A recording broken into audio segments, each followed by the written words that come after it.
2011 Jabber World Edition build. Okay, so I'm going to install the front disc brake. Here it is, and then as you can see there's 3 screws, 1, 2, 3, with the colors, and I'm going to take the front wheel off. Now there's a right way and a wrong way excuse me, to take this off. Well, I should say easy way and a hard way. So I've opted to follow Clark Wollert's instruction on his YouTube page right here, and he gives a video of how to install or take off and put back on the front tire. And I'll also be taking off the brake, or taking off this side, which I've started it already. This was a little hard to get off. As you can see, there's some marks here. Very hard to get off. This was Loctited. So one of the 2 sides has to be tighter than the other always. But this part, disc is going to go on this side, so unscrew both sides. And to take the tire off, let's see if I can do this one-handed. We will unscrew these 3, and you slightly turn. You bring this up and turn it a little bit, and it slides out, and that will go on the front tire. Now on the front tire, you can install this on one side or the other. It can go either way, so that's gonna go in there.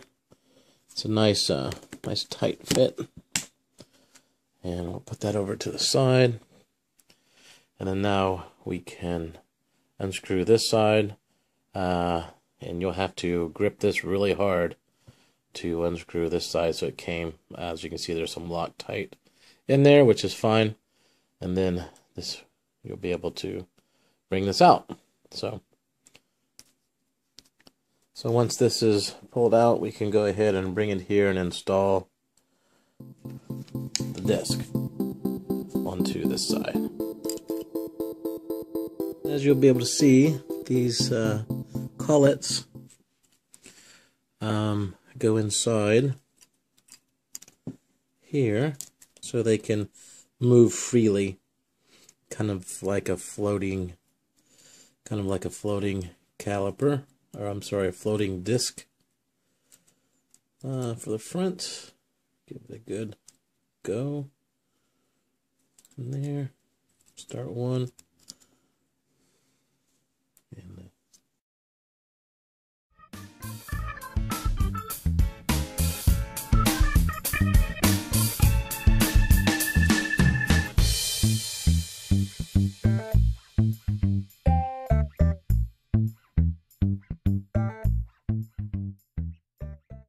give these a pretty decent tighten down, and as you can see, there's a little gap in between there, so this kind of floats around a little bit freely. These screws will stick out just a little bit, not a problem. And there's the floating front disc. Once this was installed, the front brake, as you can see, the Metal Gear servo is in there, and it's fed through the bottom, through these holders. And mine came pre-assembled, but this is how the assembly goes in, with the beveled brake pads. Then you have play on this side. And what happens is there's a servo head which turns, which gives pressure to the brake. And then this obviously goes inside. So this part that they give you actually slides in here like this. It can only go one way, I think, because I don't think it can go this way. So it goes this way. Fits in there kind of snug. And then what you want to do is take off your head, because you need to install the shrink tubing to protect or to affix it onto here. And this goes down, and then that will be the assembly once you shrink it on there.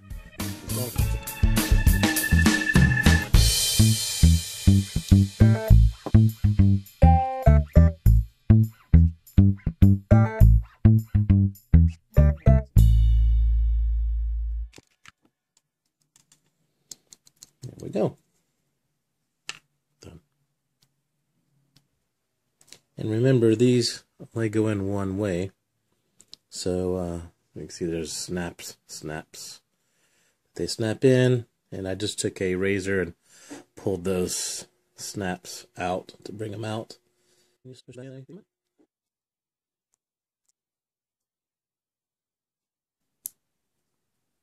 There. All right. Very good. So installation of the front brake will be now. I want to use this screw they provided, which will be going inside. It will tap itself into this front brake, and to do so, you will fit this. It fits snugly right here. So turn it around. We'll go ahead and put this through here. She's fitting where she should be. Okay. And tighten it down, not real tight, because you don't want to strip it. Just enough where she's not going to back out, because there's like zero play here, so that's good. And that's good. So now we'll go ahead and install the front axle for the front tire. We don't need to put the wheel on at this point, because the wheel will go on momentarily. Alright, so give it a good... I'll just conveniently turn it this way. Quick note here. This little rubber O-ring is very important. And it is little. It's fits on my finger. So it actually goes in between the axle and the drop down here on this side. And apparently it's very important for the alignment of the bike. So whatever goes right inside there. So I have to take this axle off and put that on there. So I actually found it, had to email Clark and say, hey, what's going on? I just found this here. Does it go to anything? And sure enough, that is where it goes.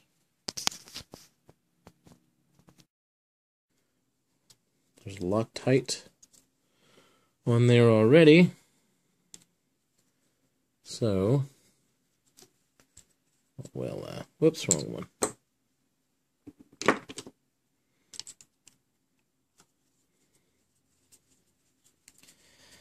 And since this is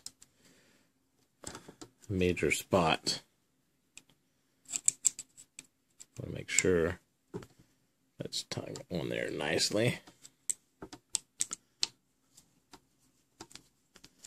So that being said, we'll have to probably, I don't like doing this, but we'll have to hold this pretty tight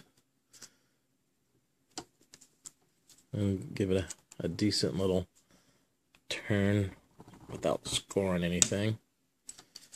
Okay. And there we go.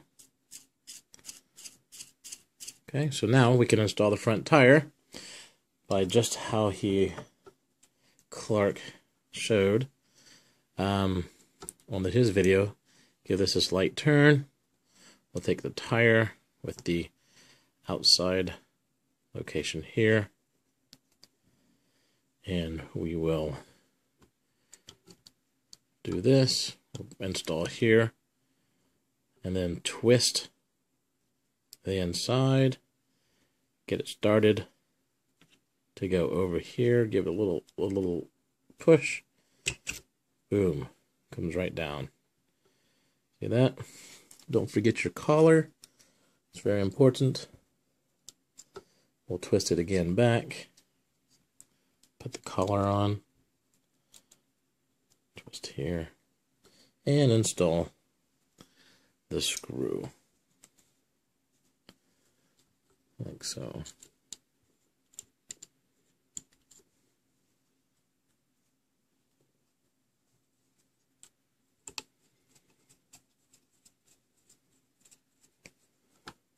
Cinch it down fairly snug. Okay, so there we go. Front tire brake installed.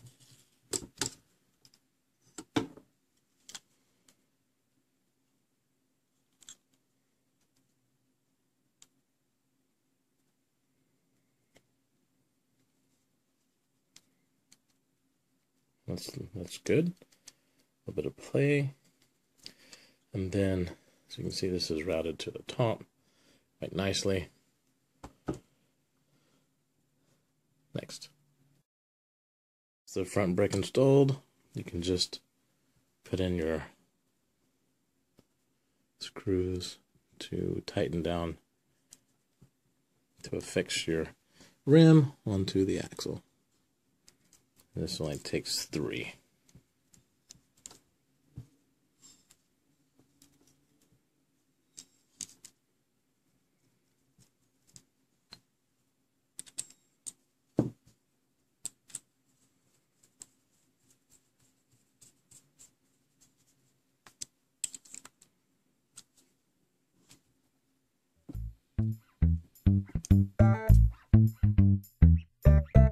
Here is a tip that everybody will need to know.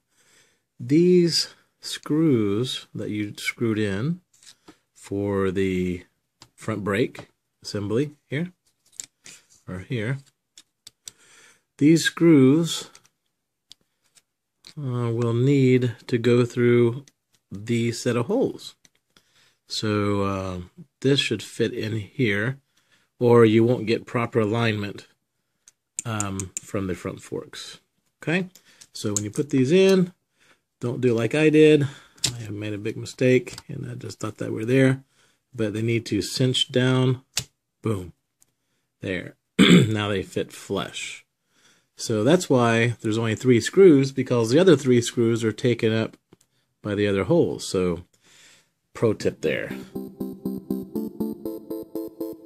Right, and installing the motor, installation's real simple.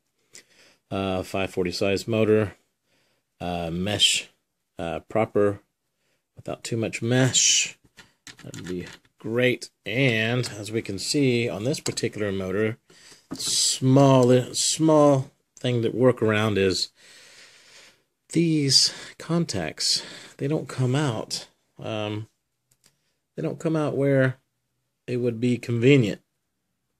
So I had them over here, but it came into contact with some issues over here. So these have to go straight up, and then I'm going to have to find a way to properly solder those without those going crazy up here. But yeah, real simple, real good so far. Oh, and by the way, this is the belt tensioner, which can be adjusted, so very convenient.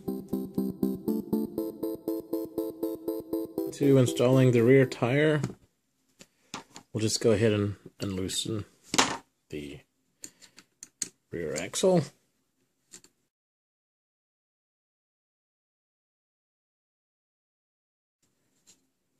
Now, remember, there's a couple spacers. There's a spacer here and a spacer right back here. So you need to make sure you know where they're at to put them back when the time comes. and grab a hold this. And you take this assembly,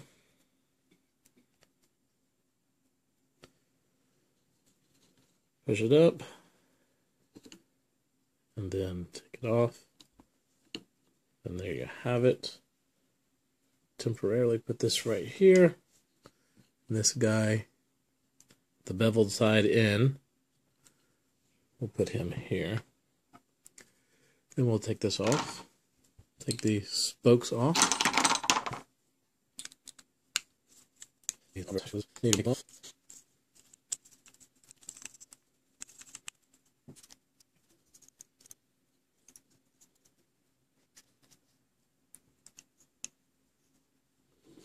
this here. And then this will go on the inside.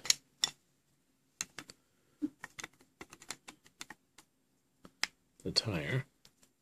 And once this is taken off, we will install the rim onto the tire from the inside. So it will go on like this. And then we'll put these screws in here. Just a second. Now that we would have the back spokes onto the tire, we'll go ahead and install it onto the jabber's rear side. And this, since this offset is this way, we will install this here. They make a piece so you can install it like this. But that's the wrong way, so I'll have to install it this way.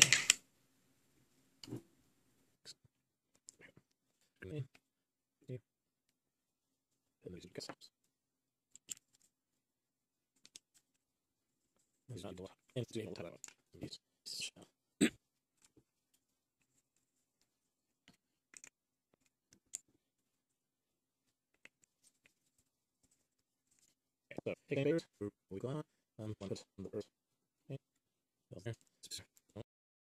See, I put it on the wrong spot because it is going against the belt.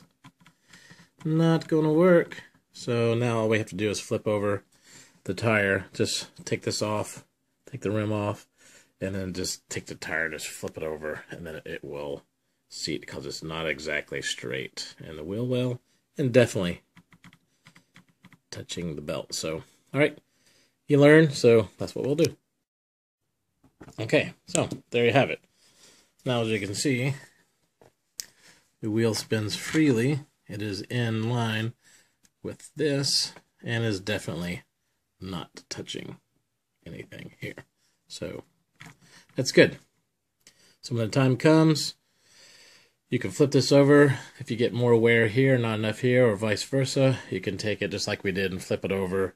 And Jabber bikes over there, Clark's Racing, they make a spacer that will go here, that will properly align everything. So that's good. Excellent. Okay, now comes the installation of the servo. And what comes in the bag is I got the steering shock and the two screws that go with it. One's going to go in to the servo here. One's going to go on the top right there. So that's good. And what it's going to look like is this. It's going to look just like this. As you can see, I have the SLS addition here to the servo, so I don't really have to use the lock nuts provided because I have these, and this will go actually on the bottom. It's not going to go on top, it's going to go actually from the bottom up. So I put it in.